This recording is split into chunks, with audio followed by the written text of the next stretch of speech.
ואני רוצה להזמין את דוקטור מייקל קים, Chief Medical Officer של Pharma Research.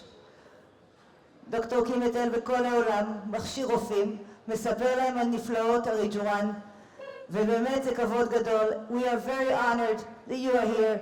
We thank you for coming, and please come to the stage. Thank you. Thank you very much. 안녕하세요. Shalom. Thank you very much for inviting me. I apologize for my voice. I am still recovering from a flu that I've been having the last week or two, so I apologize for my voice for that. It's an honor to be here today. Thank you to Alpha Medics and Omega Medics for inviting me today. It's my first time in Israel. I just arrived earlier this morning, and I'm enjoying the beautiful weather and also the beautiful people and everyone that I've met so far. It's an honor to be here to share with you today about REJURAN, and I hope that you'll be able to take something a little bit back after the lecture, and we're also going to have a little bit of a live demo today. So without further ado, let's start. Yeah.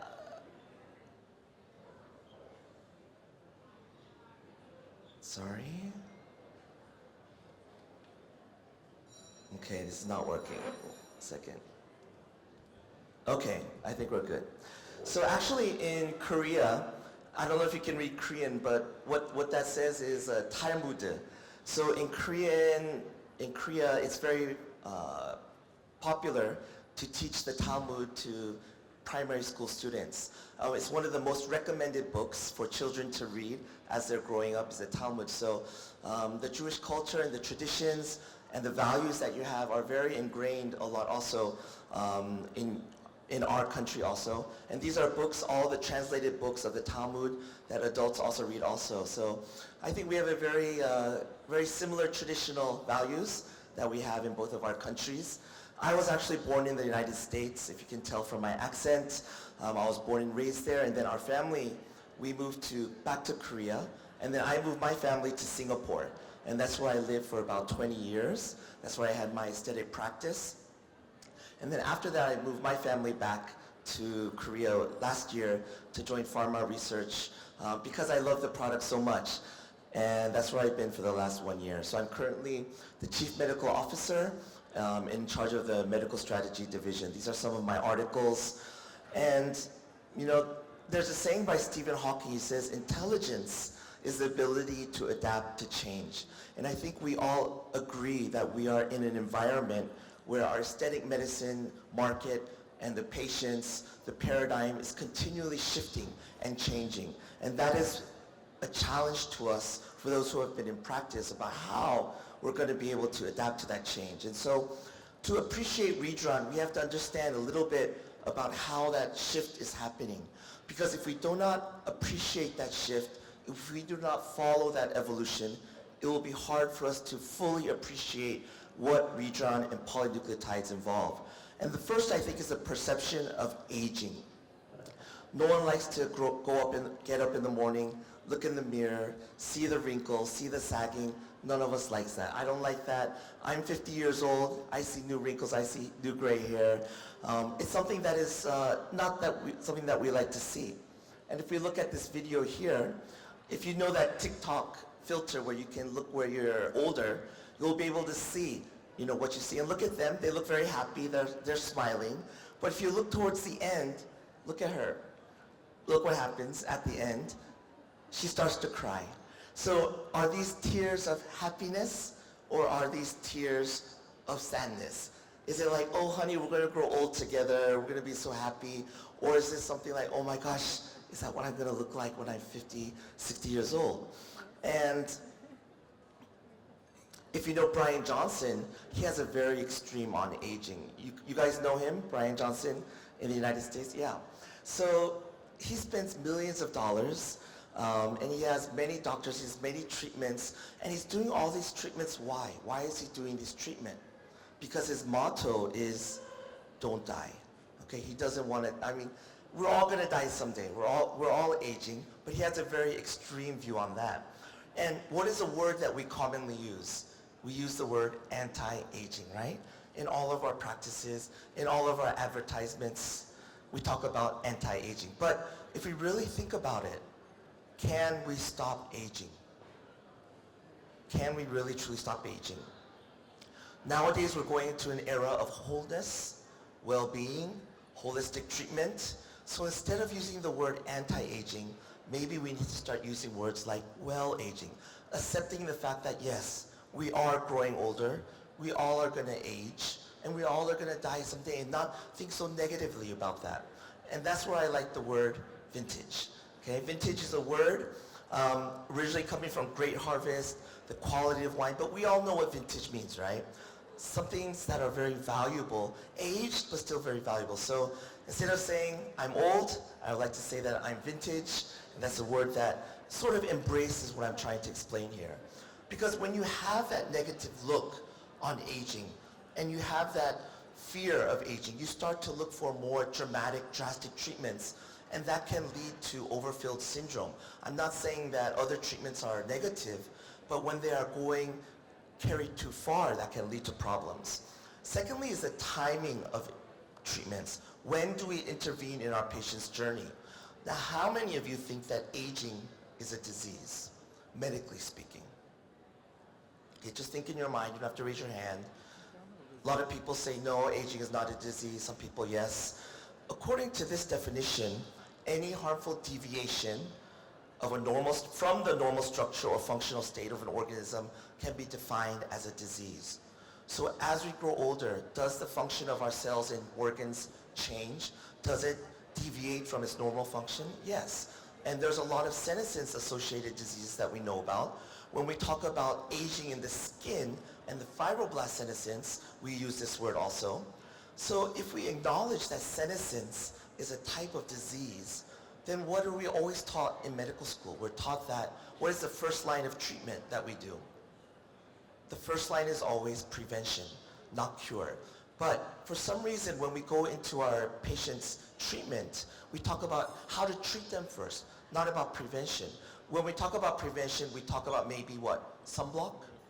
And then after that, not much. We are used to treating our patients after they get the signs of aging, after they get their wrinkles, after they get their sagging. We talk about treating them, rejuvenation, trying to get them youthful again, all right? But if we just add one letter, this can totally change everything. Prejuvenation, if we just add one letter. Prejuvenation is starting earlier in a patient's journey to help to prevent the signs of aging. And we know that we lose collagen starting from the mid-20s. We talk about this many times to our patients. And this paper from Japan also showed that wrinkles start to form in our early 30s. And this paper showed there's two crests. There's two crests here where we will age. And so even if they do come between the age of 45 and 50, there is still room for prejuvenation. We can still age more gracefully. And so when we have this concept of prejuvenation, this is where REJURAN is suitable not only for your mature older patients, you can even start these treatments earlier in your patient's journey.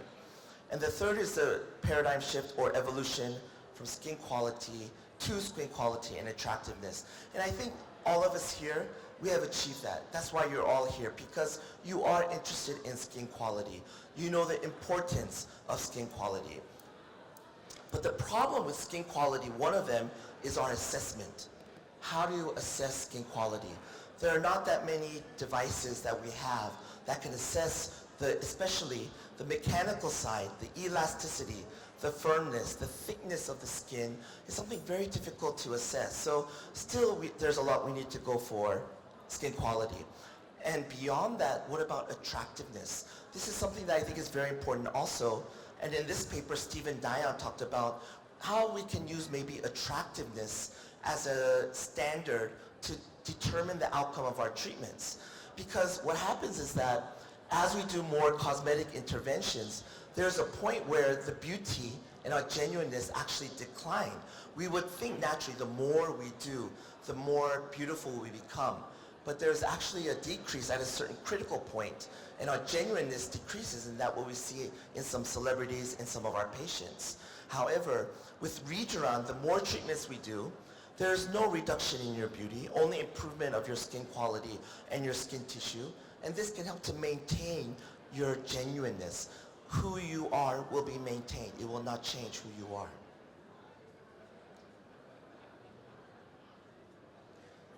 And we all know about facial overfill syndrome. This is something when doing fillers repeatedly can happen to our patients. And a lot of that is due to perception drift. Perception drift, sorry, yeah. סליחה, בבקשה, אני מבקשת להפסיק לדבר ולכבד אותו. זה מאוד מפריע לו להתרכז במה שהוא רוצה להגיד, ואם מישהו באמת רוצה לשוחח, מוזמנים לשבת בחוץ.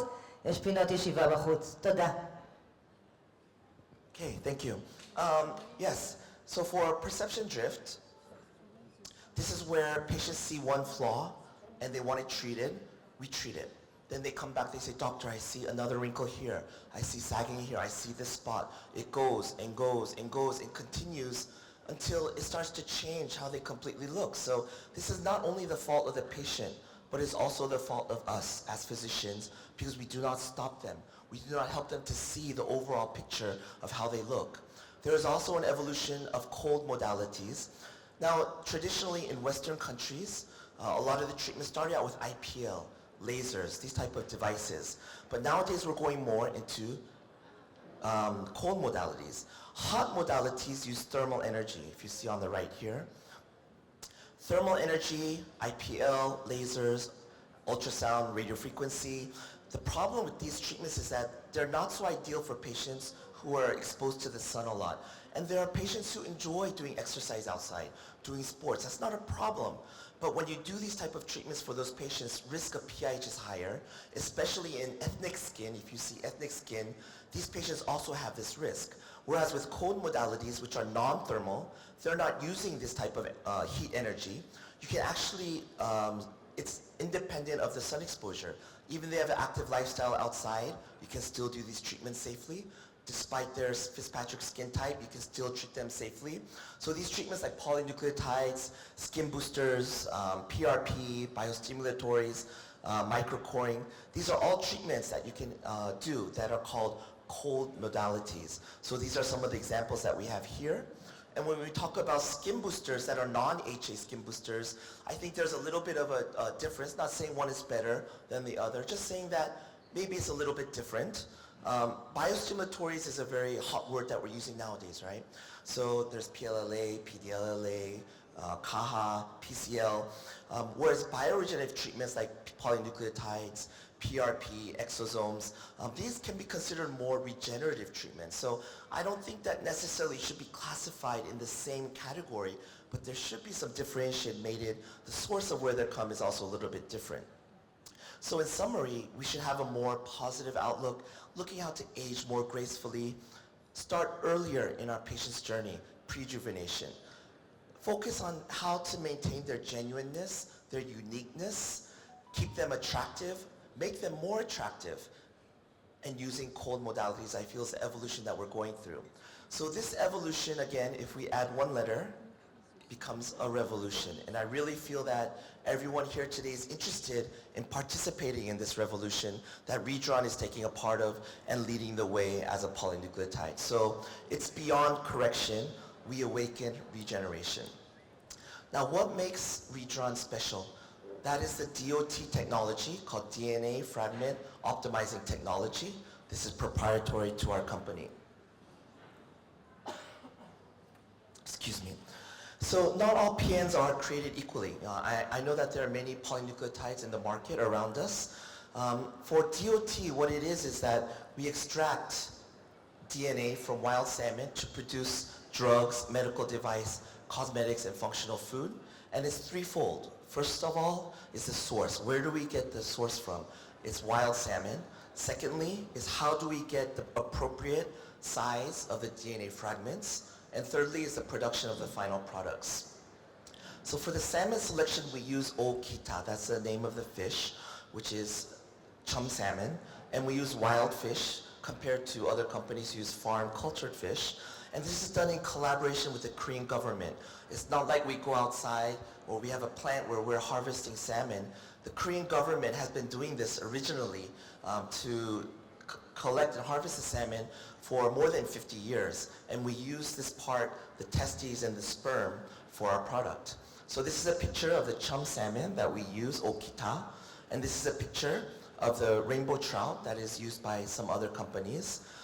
Again, ours is from the wild, and others are from farm cultured. So when you go to the supermarket and you want to buy some salmon or some fish for your table for dinner, which department or which section do you go to? I think we all know which one we would choose when we want to choose for our dinner table. There's a study that also showed that there's more chemicals inside of the farm fish compared to the wild fish.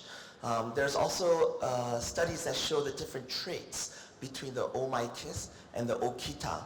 So if you look at this in summary, the Okita has superior physiological resilience, environmental adaptability, and nutritional purity, whereas the farmed Omaikis, excels mainly in more of aquaculture or farmed efficiency.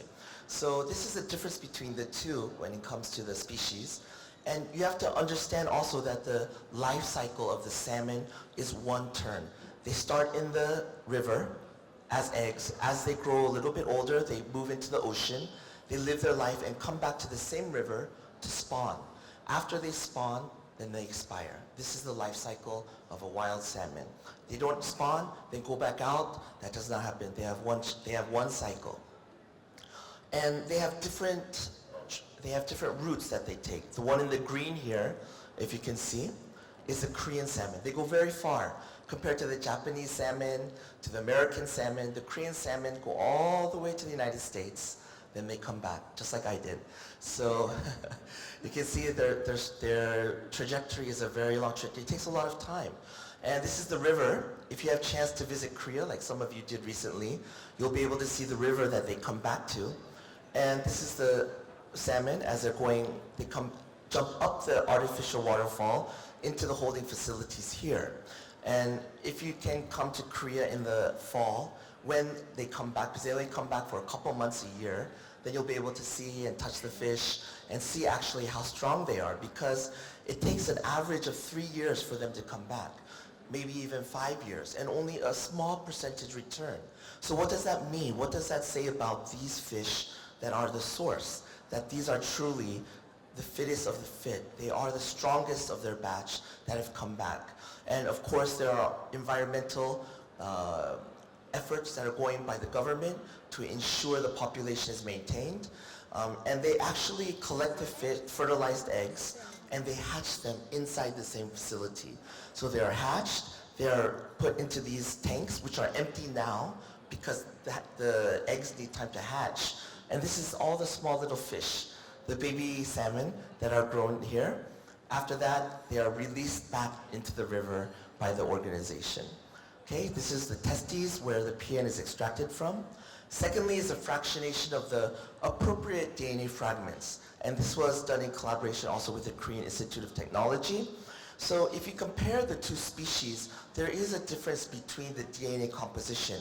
The yield of the DNA is higher, and also there's a lower nuclease activity, meaning it's easier and more efficient to get longer fragments of DNA compared to the other species. Having a lower lipid content means less possibility of contamination. And if we look on this graph, we can see here, this is the molecular weight graph of REJURAN polynucleotide on the right side. Number 2 is our PDRN of the shorter molecular weight. Okay, what is 3, 4, 5, and 6? 3, 4, 5, and 6 are other polynucleotides that we tested. And you can see that the molecular weight is mostly concentrated on the lower side of the PDRN. So, as I said before, not all PNs are the same. Lastly is the production of the final products, the sterilization, the automation that we have. We have KFDA approval, CE, MDR, GMP, amongst the many certificates that we have. So in this final processing, it's very important to filter out and make sure that the product is purified for safety. One of the examples is a surfactant called SLS. This surfactant can cause allergic reactions or maybe the healing process to take longer. And we can see here that in our product, there's no SLS, whereas in the other PN products that we tested, they have this level of SLS. And what that translates to, as I explained earlier, is that it can cause the side effects to be longer, or side effects that you might not have with REJURAN. This is a plastic surgeon in Korea. She injects herself with REJURAN regularly, no problem, healing within 1 or 2 days. And then she tried another PM product. And then she had this erythema and the papules that lasted for about 10 days. So it's much, much longer for her to heal from the same PN but a different product. So this is where the purification is important. In this paper here, it shows that fish allergy, parvalbumin is the important protein that causes fish allergy and the symptoms that we see from that. So when there are these different types of proteins that are not filtered out, it can cause allergic reactions in our patients. So in summary, what is the main distinguishing factor between REJURAN and other products? I just explained the fish source, the equipment, the facilities, and also the processes that we have. But even if a different product or company had the same of what I just explained, it's really the experience there. Just because there's a recipe to make polynucleotide doesn't mean that's all the steps. There are many smaller steps to produce the final product. Each step has to be carefully, specifically calibrated to make the final product. That is something that you cannot teach. That is not something that is outside public knowledge.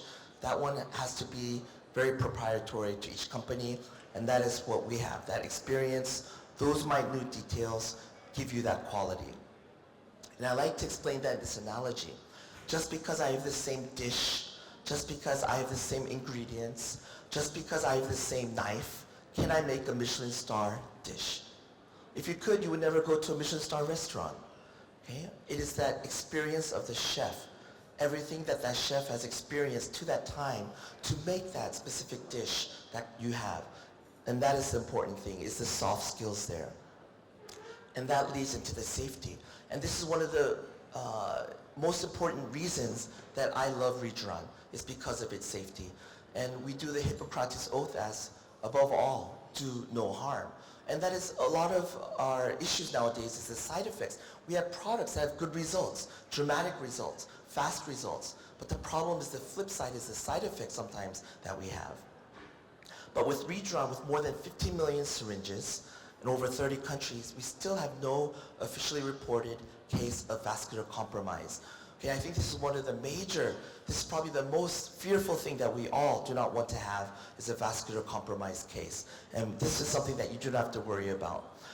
In this survey done to Korean cosmetic physicians in Korea, over 96% said that they had no other side effects other than mild side effects like erythema or swelling. And at this time, there was only REJURAN approved in Korea. So this is a paper from that.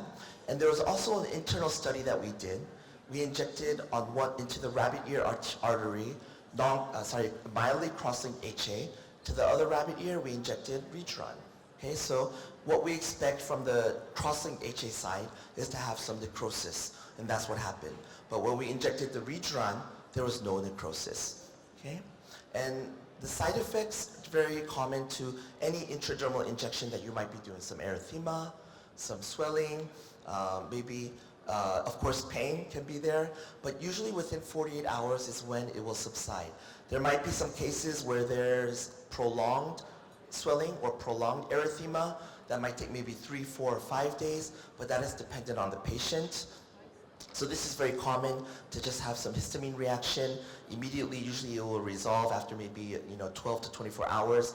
This is a bit more of a severe case. If the erythema is a bit more severe, you can prescribe some hydrocortisone or maybe an antihistamine, but usually it doesn't even require that in the majority of the cases. And we also have to think about, I always get contacted by doctors or companies that say, oh, doctor, this patient has this prolonged erythema, and sometimes it's an allergy to the topical anesthetic agent. Sometimes the patient applies BHA or AHA, glycolic acid. They were not educated after the treatment. So some of these things are not related to REJURAN when you see those delayed reactions. I feel that for relative contraindications,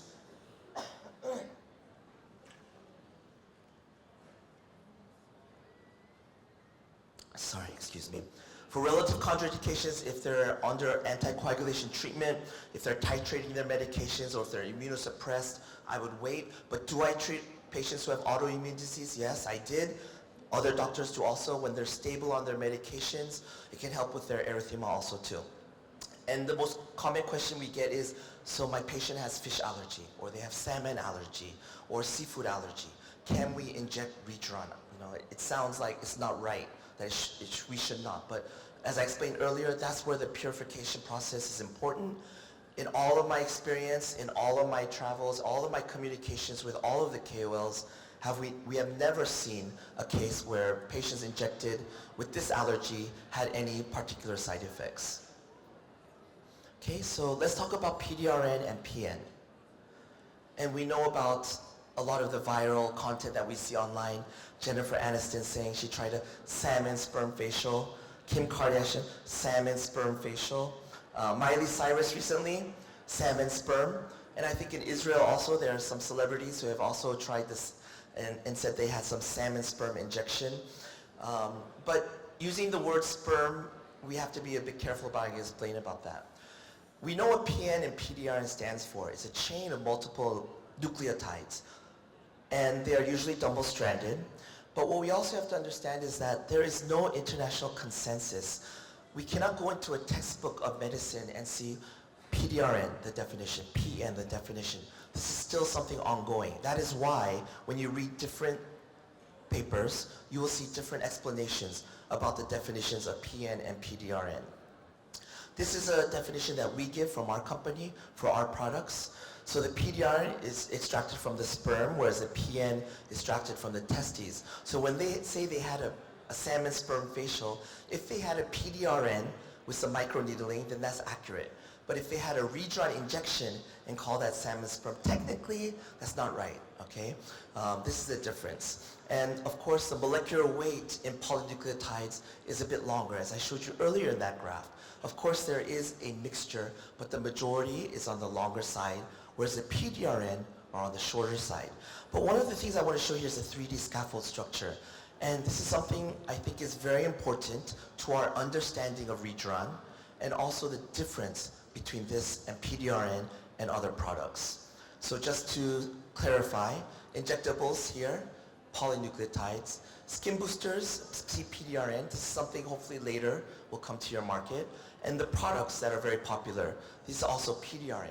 So in your advertisement, when you talk about injecting REJURAN, hopefully you will not say PDRN, but technically speaking, it should be PN, okay? And we have to acknowledge that a lot of the research that PN comes from originated in PDRN. PDRN research has been going on for many years, and that is where a lot of the basis of the science that we have today has come from. So it's important to know about PDRN still. This is a good review paper that you can take a picture of. You can read the paper. It's a very good review paper. And there's even more new review papers on polynucleotides. So these are also some papers you can read. But each paper, again, will have some differing opinions about the definition.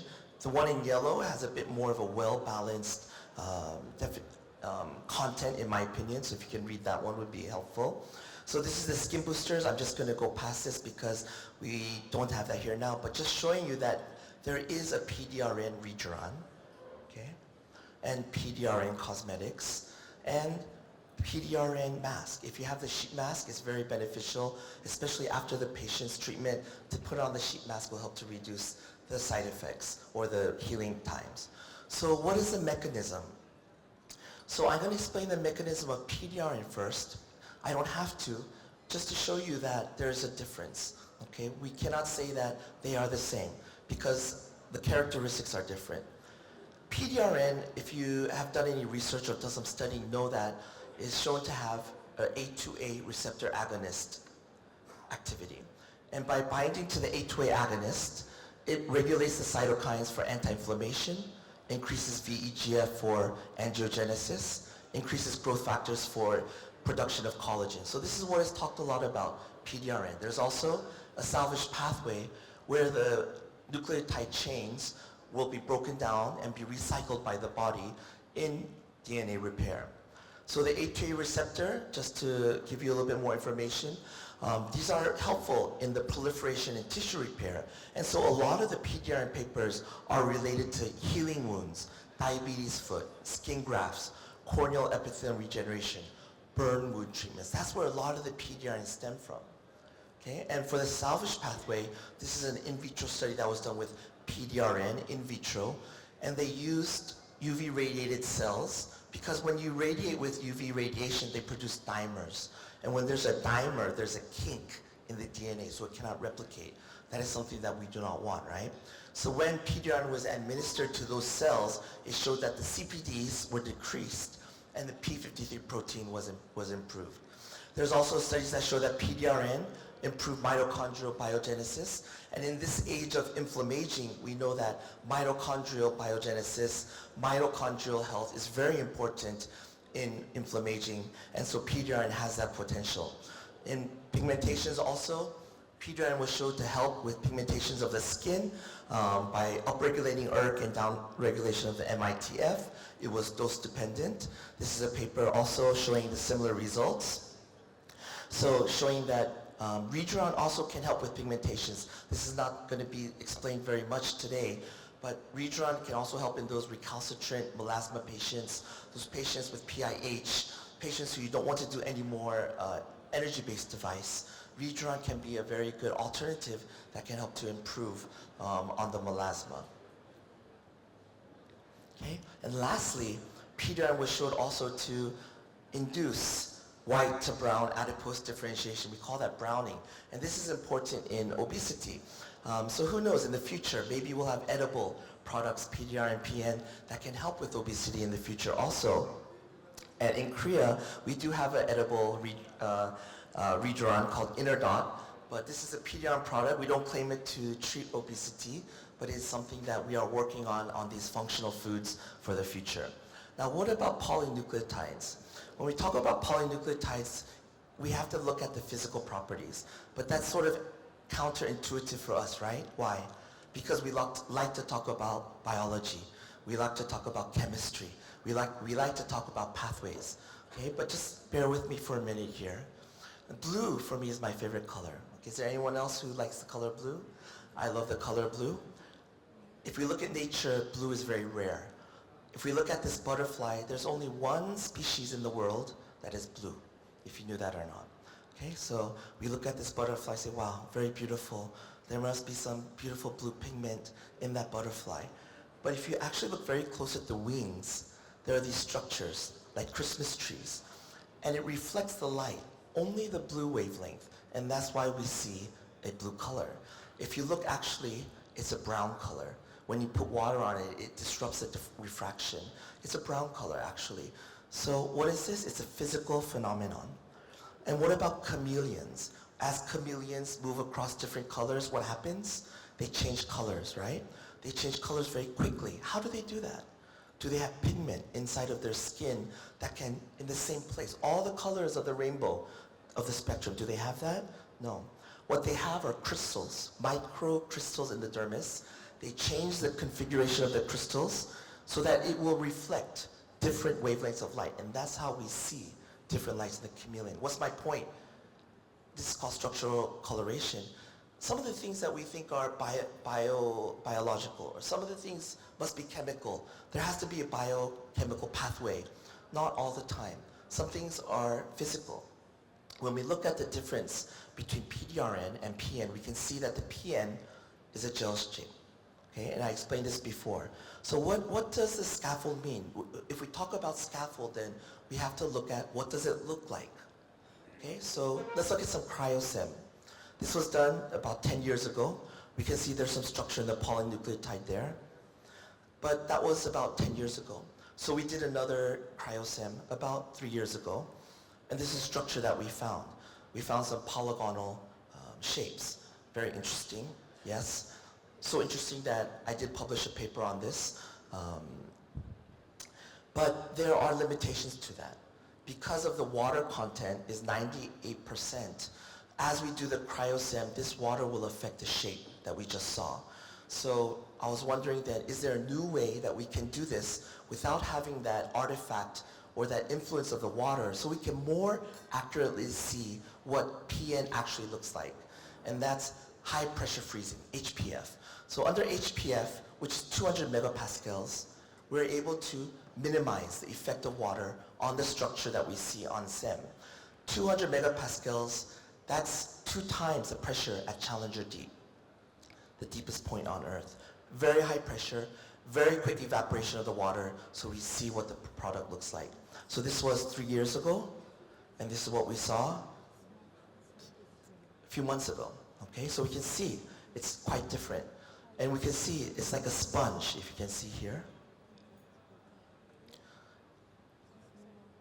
This is REJURAN Classic or REJURAN Healer. What about I and S? We all know that REJURAN I is the lower viscosity than the Healer, then the S has a higher viscosity, right? Does that reflect in what we see in the SEM? Okay? I don't know if you in the back can see the difference. If you can see here, the REJURAN I, Healer, and the S. You can see the S is much more denser structure than the Classic. The Classic has a denser structure than the I, but still quite similar in their configuration and in their scaffold. So what about other products? So I was curious also, what about other products? How do they look compared to REJURAN? So this is the Healer, and this is PDRN, okay? So PDRN does have some structure there, but it's very sparse, if you can see, right? A lot of black space compared to the polynucleotide here. And this is 2 other PN products that we tested. You can see it's sort of in between the PN and the PDRN. And that's something that I showed you also on the graph earlier, right? That there is a difference between the molecular weight, and that is also reflected in the 3D structure of the scaffold. So is this accurate? So now are we accurate? So with this HPF method, I think we can say that we're above 95% accurate about what we're looking at. So the density of the architecture, the least dense is the PDRN, then the I, then the Healer, then the S. Where do the other PNs fall? Sort of between the PDRN and the REJURAN I. What about cryo-TEM? So the cryo-TEM, we can see here, hopefully if you can see these little like worms, these little fragments. So yes, there are some chains of DNA there. What about the 2% PN here? The resolution, I apologize, is a little bit low on this, but there are longer strands here. But you might say, hey, but that's because it's 2%, it's a higher concentration. So we diluted it down to 0.2% to see, does that change anything? But we can see that the fragments are still more and longer. So the PN is definitely different from the PDRN. And we also wanted to know, so what does it look like in the gel state without freezing it? If we can do a confocal microscope, and we put the dye with the polynucleotides and PDRN, this is what PDRN looks like here. So the PN, what do you think will look like? According to the SEM and the TEM I just showed you, what do you think? Can you imagine what it would look like? Okay, so that's PN. You can see there's many more fragments, longer fragments, forming a 3D scaffold compared to the PDRN, a difference. Okay, a closer look at the PN. This is a 3D reconstruction of PDRN. You can see all the small little speckles there, like little grains of salt all around there, right? And that's what we would expect because they're shorter fragments of DNA, right? So what do you think the polynucleotide would look like? Can you see that? Can you see the little clusters of the PN that we have here? So a difference in the configuration and the conglomeration of the DNA fragments. And lastly, X-ray diffraction. So X-ray diffraction, in case you're not familiar with, is using X-ray to check the orientation of the molecules. Which alignment does it have? And we do that by using a pole figure. And I'll show you what that looks like. So if the molecule is orientated in a specific direction, it will show as a brighter color, like a reddish color, okay? And if you don't know, this is a very popular, very famous picture. Anyone know what this is? This is how we found out that DNA was a double helix. So Rosalind Franklin in the UK, she did this X-ray diffraction and found this picture. And from that, Watson, Crick, and Wilkins, they got the Nobel Prize for it. Why? Why didn't she get it? Because she died before that she could get the Nobel Prize. And they don't give the Nobel Prize to those who have already passed away. This is a pole figure. So you say, what does that mean? I see these circles of color. Okay? So it can be interpreted this way. So what does the X-ray diffraction of PDRN look like? You see green is the middle here. There's no orientation. If it's orientation in the blue or the red, there's positive or negative change in the axis. So that one, homogeneous. But that's what we expect, right? That's what we saw in the previous studies. So what do you think REJURAN would look like? If it is the same as this, no matter what we saw, still there's no orientation. It's just flat, right? But we saw that with REJURAN Healer, there was some configuration. Now, how does this translate into what we see 3D? That is something I'm still working on. We just got these results last month. So this is something we're still working on. And in hydration, we know that when we inject REJURAN, you get that glow and the hydration. The aquaporin 3 was increased, and also the PLD2 is increased with REJURAN. Markers like involucin, loricrin, filaggrin, as you know, very important in the skin barrier in diseases like atopic dermatitis, eczema. This was also shown to improve and increase with REJURAN.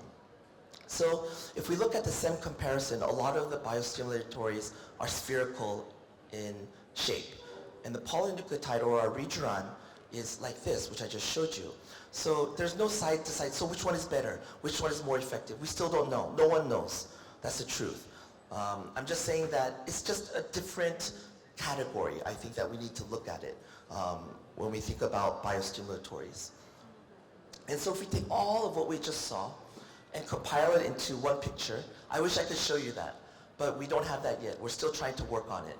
But in this case, there's still a friend we can go to. Who's our friend? ChatGPT. So I asked ChatGPT, I gave them some images. Can you do a 3D rendering of what we saw in scale to fibroblasts and put some fibroblasts on it? Okay, and this is what I got. So it's still rudimentary. I was a bit disappointed. I think there's still more than this. But what do we see? We see what we see in many diagrams and lectures about how REJURAN, about how the ECM scaffold is, right? So it's very similar to that. And also, there's a question is, so we know that polynucleotides degrade in the body very quick. They don't stay in the body for months like other products. So is that enough time to stimulate fibroblasts or cause some change? But yes, even though the polynucleotides in the green will degrade over 2 to 3 weeks, there is evidence showing that still that's enough time for fibroblasts to become more stimulated and produce collagen. So what's next is this. We know that DNA looks like that, but DNA can also fold on itself and then fold again. We call that quaternary structure. And I really think that's where we need to find the secret behind the function of REJURAN, is looking at that quaternary structure. So in summary, REJURAN should be looked at as a bioregenerative scaffold. As a structural functional component in the ECM, it increases the ECM rigidity stiffness. When we inject this sponge-like, this scaffold-like structure into the skin, do we increase the stiffness or do we decrease the stiffness? We increase the rigidity and stiffness of the ECM. And that is important if we look at the concept of tensegrity or biotensegrity. Tensegrity is something very simple. It's a balance between compressed elements and tension. Now, before we talked a lot about compression in architecture, but now we're looking a lot about the balance between the tension. And if you think about it, we see a lot of it around us in architecture, the cables that you see here. But what about in medicine? We learned it, but we just didn't use the word tensegrity. What about the knee, the collateral ligaments, the ACL, PCL, the meniscus, compression and tension.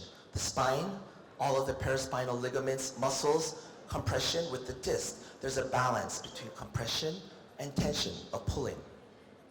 And so inside the ECM, when we have these fibrillar structures inside the ECM and the tension is intact, what happens is that as gravity pulls, it's able to redistribute the force of gravity so that the cells are not compromised. But what happens as we grow older? The tensile the tension in the fibers decreases. So what happens? It cannot redistribute that gravity. It affects the cells. Okay? So biotensegrity on a cellular level means adapting to mechanical deformations which stimulate other biochemical responses. And this is related to, again, the ECM stiffness and the rigidity. An example of that is mechanotransduction. I do not know why I never learned this word in medical school. Maybe I was sleeping during that lecture. I don't know about you, but this is a word that's been around for a long time, actually. So what it is that cells will adhere to different structures in the ECM. Through that attachment, it will get different forces of bonding, and cells will respond to that. An example, something we know a lot about is the fibroblast, right? So if you look on the left, the fibroblast and the ECM in a young patient here, you can see the fibroblast is extended. It's connected to the collagen fibers, which are robust. What about in an older patient? The fibroblast is shrunken. The collagen fibers, they're all broken down, so there's no connection. So when that happens, it stops to produce the collagen. Not only that, it also shows that these senescent fibroblasts, they produce pro-inflammatory cytokines. Okay, but what's promising is that in this study, what they took is they took that senescent fibroblast, that older fibroblast, they put it into the ECM of a young patient. And what they found is that it regained. סליחה, I'm sorry for bothering you. בבקשה חברים, אני יודעת שזה קצת ארוך. מי שבא לו לקשקש, בבקשה צאו החוצה, שנוכל, מי שרוצה לשמוע, שישמע היטב. תודה. Thank you. And they found that it regained its tension. So what does that mean? It's not the problem of the fibroblast. The fibroblast is ready to go. It's ready to work. It's like maybe some of us who are vintage, people say, oh, you're too old to work, but you're ready to work. You have a lot left in you. It's the same with the fibroblasts. They're ready to go, produce collagen, but the ECM around it, the attachment is not provided for them. If we can give them that scaffold, that environment, then we can re-stimulate the fibroblasts. Secondly is mechanosensation, movement of cells somewhere. And that can be done by gravity, chemicals, or light. But there's also another word I never learned in medical school, durotaxis. So durotaxis is where cells will move to an area that is more stiff. And that's, in this paper, we can see that fibroblasts, they move from a soft area to a stiffer area. They don't want to move from a stiff area to a softer area. And in this, we can see the movement of fibroblasts in an ECM. This is done in vitro, but still showing that fibroblasts need the scaffold to move. And this is what I think that REJURAN is helping us to do. And in this paper, what they did is they ablated the ECM here, and what they found is that after they cut, the fibroblast didn't move anymore, it stopped. Okay, so it has to have that continuation, that rigidity for it to keep moving. And what about the layer that we're injecting? When we inject REJURAN, where do we inject? We inject in the intradermal layer, but we know that some of that will probably go down into the upper part of the subcutaneous fat, right? So what's going on there? What's important in that area that we need to know about? And in this paper by Kruglikov, who invented the LDM device, he did a study calculating which layer was most important in correlation to aging. Which layer do you think is most important? The epidermis, the dermis, the fat? What he actually found is that it was the interface between the dermis and the subcutaneous fat that was most correlated to aging, where we're injecting. And this paper in Japan also checked the viscoelasticity properties of different layers of the dermis, divided into the upper and the lower dermis here, and found that it was the viscoelasticity of the lower dermis area that was correlated with aging. We talk a lot about the papillary dermis. Yeah, the thickness, yes, was correlated with aging, but in terms of viscoelasticity, it was the reticular dermis that was more important in aging. And what about the fat layers? Dividing the fat layer into 5 areas, only the uppermost part was most correlated to aging, but what's in the uppermost part of the fat layer?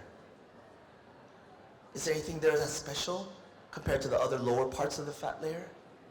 What about the retinacular cutis? The retinacular cutis is the most thickest at the upper layer of the fat layer, and that's where we're injecting. So in summary, it's the lower dermis and the upper fat layer that is most correlated with aging. So in summary, we can see that the PDRN have these functions and the PN has these different functions together. Okay, let's go into REJURAN. You know that there are 4 types of REJURAN. Only 3 are available in in Israel right now, I, healer, and the S. I explained about the viscosity, and there's some differences in the needle length. Okay, this is what we did 3 years ago, about the difference. You can see here in the REJURAN eye how the wall is very, very thin, and it gets thicker and more dense as we go along, but this was 3 years ago. And this is the one that I just showed you earlier. That was done a few months ago. The difference in the scaffolding becoming more dense as we go along. HB is a mixture with HA, so it's a different family in itself. So what are the different applications that we can have?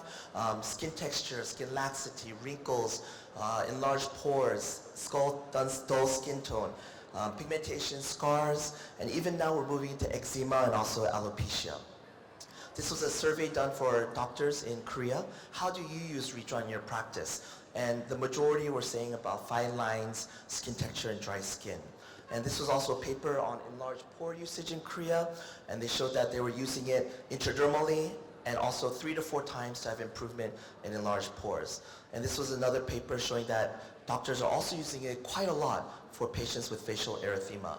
So the medium viscosity PN, or the REJURAN Healer, is very versatile. It has 2 cc's compared to the 1 cc of the other products, and it's in a box with 2 syringes in itself. This is some internal data just to show you the improvement of the collagen density, the depth of the wrinkles, the roughness of the skin was improved with the REJURAN. So there's also this case study that was done with 5 patients showing the improvement in the skin quality there. For REJURAN Eye, this is mainly indicated for the periorbital areas. And this one, there was a paper, randomized split-face double-blind trial. One side was a non-crossing HA, the other side was REJURAN, and in the patients we saw that there was improvement on the REJURAN side for hydration, elasticity, roughness, pore volume, and skin thickness. REJURAN S, the S stands for scar, but honestly I think it has more indications and usages just for more than just scars, and I encourage you to use it more than just for scars. And there are papers on scars using REJURAN. For this one, for post-thyroidectomy scars, showing the improvement with that in the 3D analysis of the height and the satisfaction.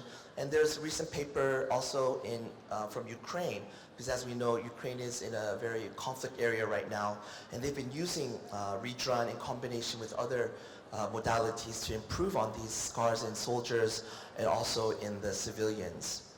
So they're seeing very good results in Ukraine with that. So REJURAN is a very versatile product, and I think a lot of that is due to its high safety profile. And we can use it in any area of the body. Of course, that will be off-label in certain areas. And the technique is basically intradermal, but honestly, even if you inject it into other areas, it can still be effective. And you can use it in combination with other modalities. Other EBDs, it's very common to use REJURAN in combination with other EBDs. But we do advise to use the EBD or laser before you do the REJURAN, and you can mix with toxin or non-cross-linked HA, but we advise not to mix with don't mix with cross-linked HA. And of course, any product that is not approved for injection, for example, exosomes, we do not advise to mix together with them for injection. Heat stability-wise, if you're wondering, can I do REJURAN before I do the EBD? Yes, you can do that too. We found that it was heat stable at 70 degrees for 8 minutes. Mixing with REJURAN is not my recommendation. I'm a purist. I like to use REJURAN in itself. For doctors and those of you who are using REJURAN for the first time, I do recommend that you try it alone and really see what REJURAN can and cannot do for what you're trying to achieve. Otherwise, if you mix everything together, you're going to see good results, but you're not going to really fully appreciate really what the effect of REJURAN can be. So non-crossing HA, toxin, lidocaine can be mixed. But when we mix with the 3-way or 2-way, what are we doing? We're going back and forth very fast, right? So that is something that might compromise the scaffold. That is something that we haven't proven yet. We're going to do some more studies, but if we understand and appreciate that scaffold is important, maybe that's something we need to do a little bit more gently. So practical application, we're going to do a demo later, but this is usually how I prepare. I have a dressing kit. I use the long Q-tips, especially when I do treatments around the eyes, so the assistant can help to stop the blood. And I prefer to use chlorhexidine. The basic protocol is 3 sessions, but I do recommend to my patients that tell them that, yeah, you might need one extra session. Everyone's a little bit different, 1 month apart, and intradermal injection serial puncture. 6 months later, you can do a maintenance injection, and usually we do this cycle once a year. Okay, for anesthesia, I'm not sure what type of numbing cream you have here, but I find that a combination numbing cream is more effective than a single agent. Using cooling device can help. Distraction, using a vibrator can also help also. So when you're injecting practically REJURAN, there are 3 things that I think you need to consider. One is the distribution. Where are you distributing the amount that you have? If you have only 2 cc's or 1 cc of product for the patient, and you distribute it too wide of an area, you might not be able to see optimal results. If I had 1 healer syringe, 2 cc's, this is where I would inject. Just in the paranasal areas, not the whole cheek, and also a little bit under the eyes. The reason for that is because the infraorbital area is very effective with REJURAN. So giving them a little taste of it will help them. Usually by the next time when they come back, they'll probably ask you, can I try REJURAN eye too? But usually when the product increases and you have more possibilities, you can increase the amount that you inject on the forehead or on the neck, the remainder of the cheeks, temples. And considering the dose, it's very difficult to say, okay, inject only 0.04 cc's, because especially for the healer, there's not that many markings on the syringe, unfortunately. So it's really a lot about visual endpoint, about how large the papule is and how much of the papule will see. But if you're injecting very deep, you're not going to be able to see how much you're injecting accurately, because a lot of it is sub-Q.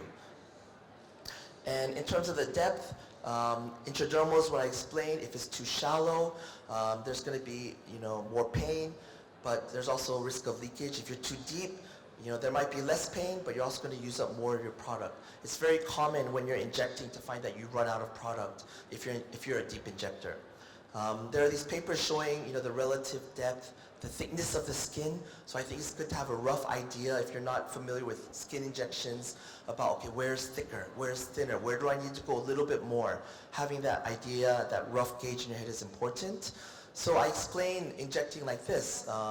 Some people might say, oh, it doesn't matter, you can just inject, any method, but I think that we have to be a little bit more accurate in our description. So the needle in the REJURAN package is 4 mm length. So if we just use half of that at a 30-degree angle, what depth will be in, okay? We can calculate that using trigonometry, and that's about 1 mm. So 1 mm is definitely usually within the intradermal area. But of course, it depends on the skin type. So what if you're in an infraorbital area, a thinner area? Excuse me, sorry. And you want to inject in the thinner skin patient, then you just lower the needle a little bit to a 15-degree angle, then you'll be within the skin. Okay. So this is what it looks like when I inject intradermally at a very shallow angle. And also this is an example of me injecting. You can see not even half of the needle is used to inject, maybe a third of the needle length, but still having a good papule there. Also about a third of the needle length to create the papule. Okay, this would be an example of going too superficial. It happens. Just push the needle a little bit deeper. This would be too deep. If you can look at the side, you can see the papules there. Here you can see no papule because most of the product was injected deep inside. So this is what it will look like immediate post-injection, but this will resolve after about 24 to 48 hours. Thank you. I'm good, thank you. And yeah, post-injection day 2, already the papules have resolved. You'll be able to see how I inject a little bit later. I think it's very important for accurate injection how you use your non-dominant hand. Having good traction on the skin, resting the syringe on your finger, having stable injection, being able to inject that way will ensure that you can have accurate, consistent injections into the skin like this. So this is in real time. If you've done it before, you know it takes time for injection because intradermal injection, there's a lot of friction.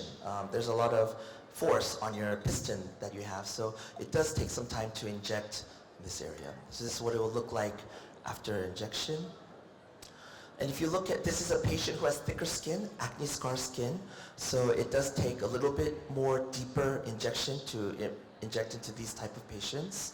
And just showing with my non-dominant hand how I do put traction and how I rest the syringe here on my finger, just so I have a bit more stability, and that way I can go faster and inject a little bit more accurately.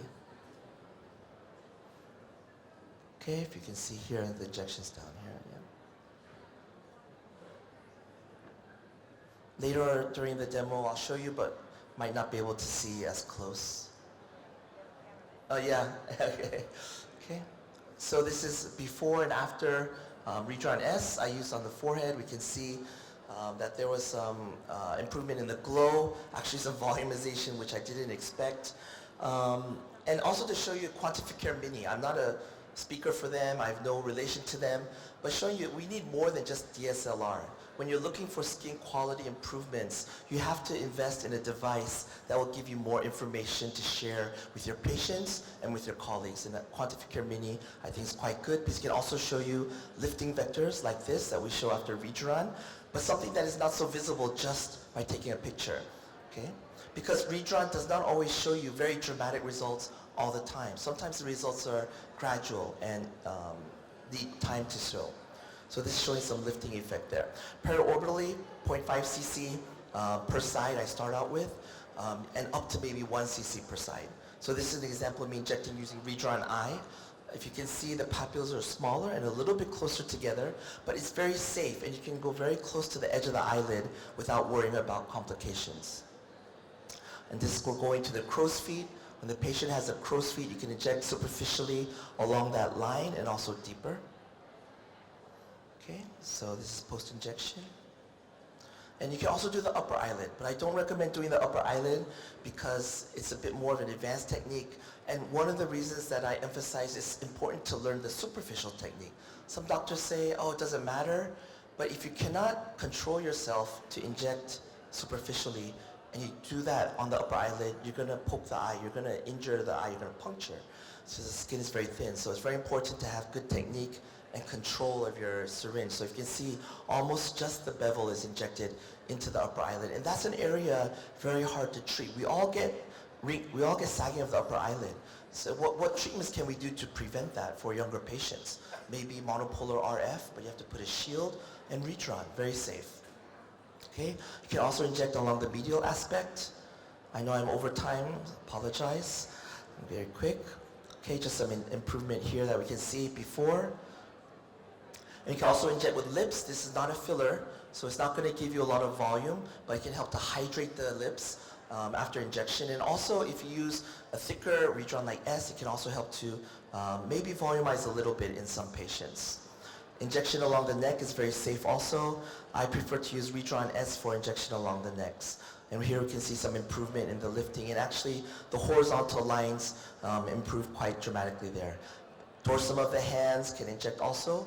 Know that the needle is different. It's not your average 33, 34 gauge needle. The wall is thinner, and that's why it's easier to inject, but it will get dull faster. So try and change the needle after 1 cc. Okay, so New Horizons is we're going pan layer. We know that fillers are always going to be part of our protocol. There's always going to be part of our practice.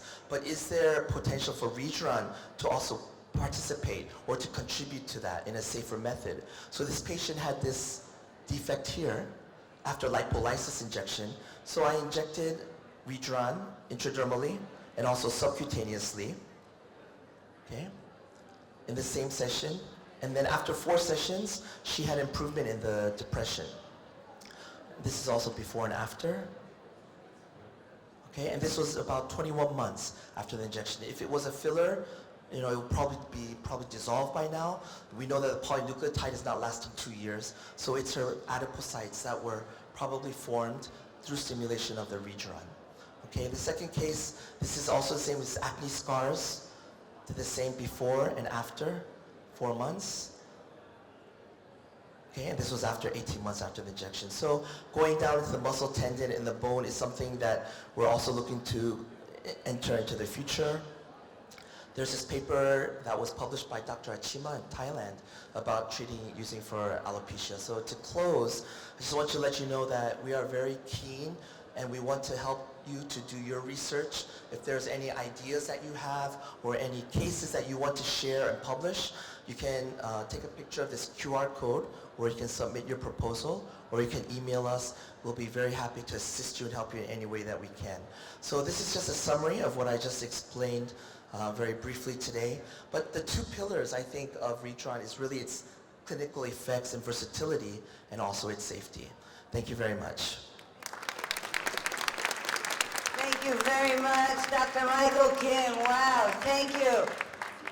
I think a lot of answers for questions we received today.